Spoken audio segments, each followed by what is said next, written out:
네, 간밤에 있었던 글로벌 이슈들 주요하게 살펴봐야겠습니다. 신중호 LS증권 경영전략본부장께서 함께 하시겠습니다.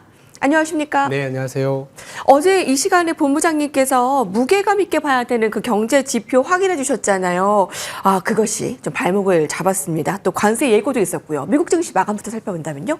네, 말씀 주신 것처럼 간밤에는 관세 부담하고 스태그플레이션의 우려가 조금 시장을 주춤하게 했습니다. 물론 크게 흔들리는 모습보다는 최근에 반등해서 약간은 이제 관망세를 자극하는 지표가 나왔기 때문인데 트럼프 대통령이 반도체와 제약, 특히 의약품에는 뭐 250%의 관세를 부과하겠다고 으름장을 놓기 때문에 약간의 투심이 악화가 됐고, 무엇보다 근데 주가가 조금 흘러내리기 시작한 것은 이제 ISM 서비스업 지수, 미국은 70%가 소비이기 때문에 이 부분이 잘 나와줘야 되는데 예상보다, 전체 지수가 예상보다 하회를 했고, 거기다가 이 고용이 약화되면서 가격은 올랐습니다.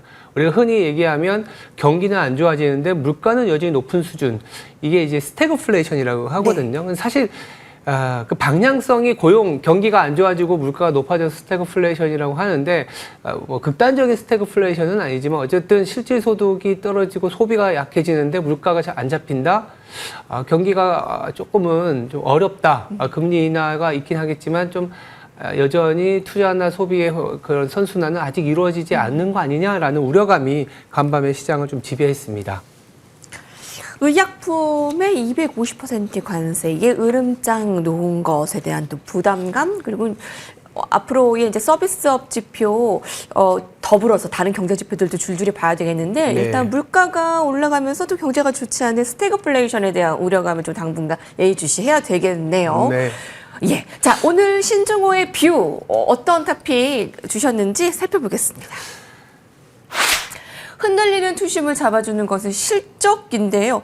지금까지 S&P 500기업 중에 80%가량의 실적이 양호하게 나왔는데 오늘은 좀 미끄러지는 모습이지 않습니까? 슈퍼마이크로 컴퓨터, AMD 둘 다 좀 실망스러웠는데요. 예, 주가 자체는 뭐 AMD 같은 경우에는 장 마감 후에 실적 봤는데 1라인 정도로 나오긴 했지만 이 3분기 가이던스 자체가 시장의 기대치를 훌쩍 뛰어넘지 못하다 보니까 약간의 실망감이 유입이 되는 건 사실입니다만, 어쨌든 최근에 나오는 부분들은 그래도 AI 쪽 내지는 전체적인 반도체 업황은 나아질 거다라는 얘기는 하고 있습니다. 근데 때마침 오늘 같은 경우에는 이제 트럼프 대통령이 반도체 관세 부분도 또 얘기가 나오다 보니까 그동안의 상승분, AMD가 상당히 많이 엔비디아와의 주가 격차를 줄여온 관계가 있었거든요. 네. 이런 부분들이 조금은, 성장률이 조금 흔들리는 거 아니냐? 내지는 중국과의 관세 협상이 아직 남아있기 때문에 그 부분도 보자라는 부분만 생각하시면 될 것 같고요.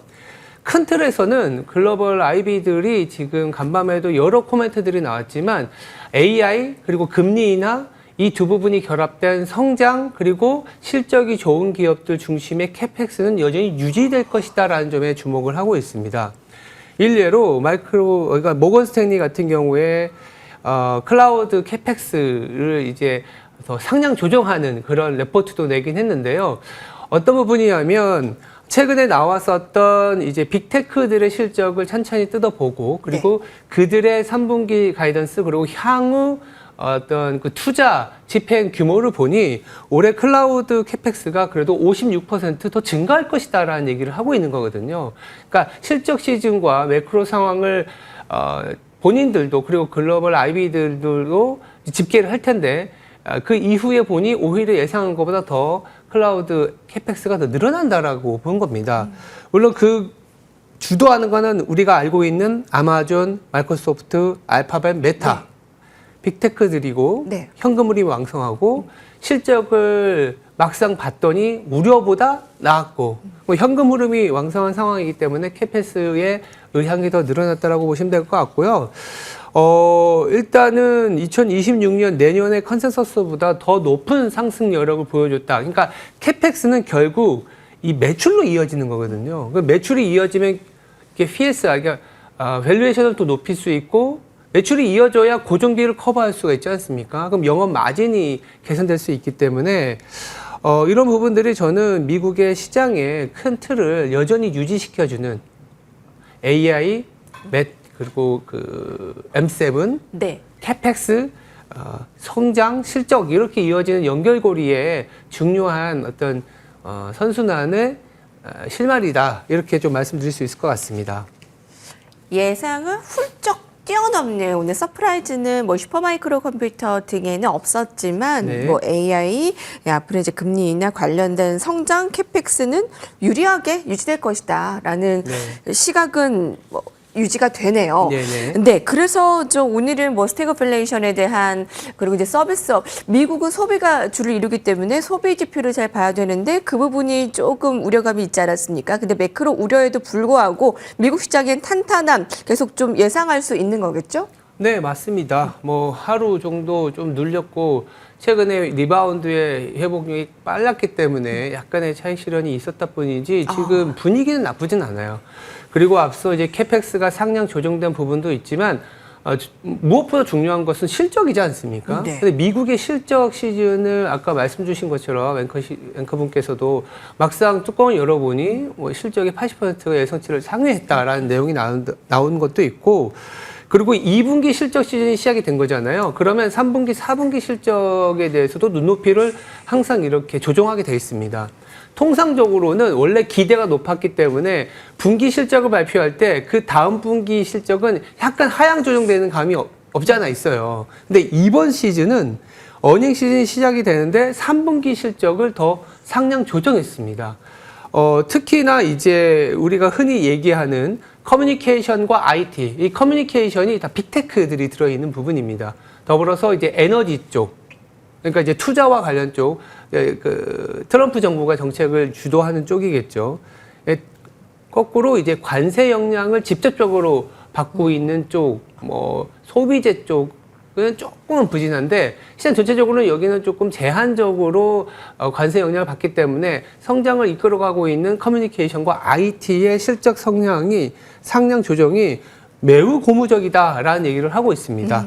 이런 어닝 시즌을 거치면서 감세 완이라든지 규제 완화라든지 금리 인하 기대감이 계속적으로 유입이 될 것이기 때문에 시장의 전체적인 텐션은 유지될 수 있다라는 게 지금 월가의 시각이라고 보시면 될 것 같습니다.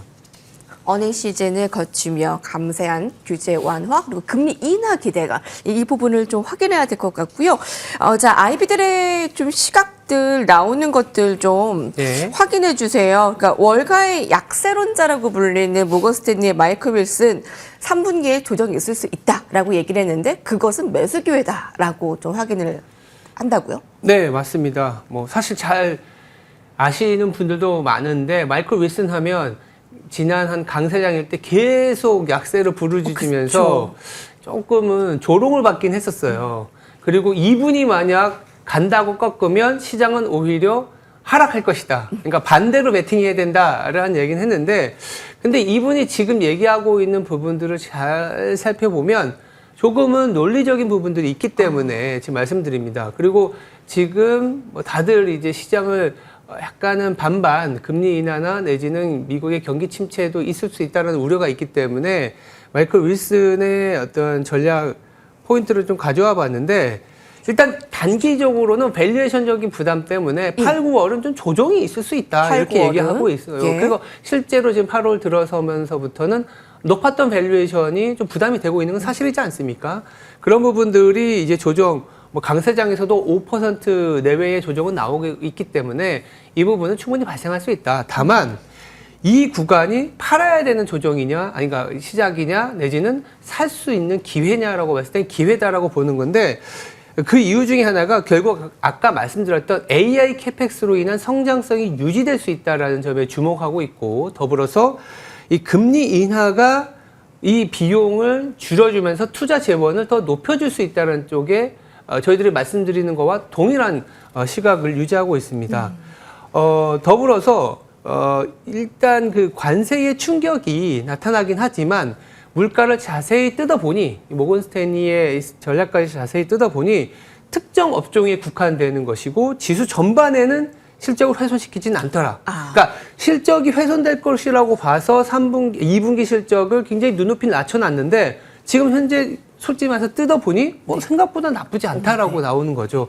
그렇다면 몇몇 업종들은 분명 이제 관세의 영향을 받긴 하겠지만 시장 전체적으로는 관세의 영향을 그러니까 크게 받지는 않기 때문에 지금의 성장세를 꺾을 필요는 없을 것이다라고 보고 있습니다. 그러면서 선호하는 업종을 좀 제시하고 있는데 그렇죠. 네. 뭐 1순위는 AI 관련주였습니다. AI 관련주라고 보시면 될 것 같고요. 뭐 엔비디아라든지 어도비라든지 아마존과 같은 기업들이 최근에 이익이 상당히 조정되고 있는 부분에 주목을 하고 있고 더불어서 이제 AI 관련주지만 중소형주보다는 좀 대형주 캐펙스 투자를 할 수 있는 그런 기업 쪽에 좀 주목을 하자 이렇게 주문을 하고 있는 상황입니다. 네. 비선호 업종도 확인해 주신다고요? 어떤 비선호 걸 좀? 업종은 비선호라고 해서 네. 꼭 팔라는 건 아니지만 네. 앞서 이제 관세의 영향을 받을 수밖에 없는 소비재 쪽, 소비 가격 전가력이 좀 쉽진 않으니까 지금 실질 소득이 떨어져 있어서 가격을 팍팍팍 올리면서 물가를 자극하게 되면 본인들의 MS도 떨어질 수 있기 때문에 소비재 쪽 그리고 현금 흐름이 여전히 아직은 좋은 상황은 아닌 이제 소형주 같은 경우에는 금리 민감도가 높기 때문에 금리 인하 이후에는 조금 주목해 볼 필요가 있지 않겠냐라고 보고 있는 상황입니다. 예. 2분기 실적 눈높이를 낮춰놨는데 뭐 특공 여러분이 나쁘지 않다. 네. 네.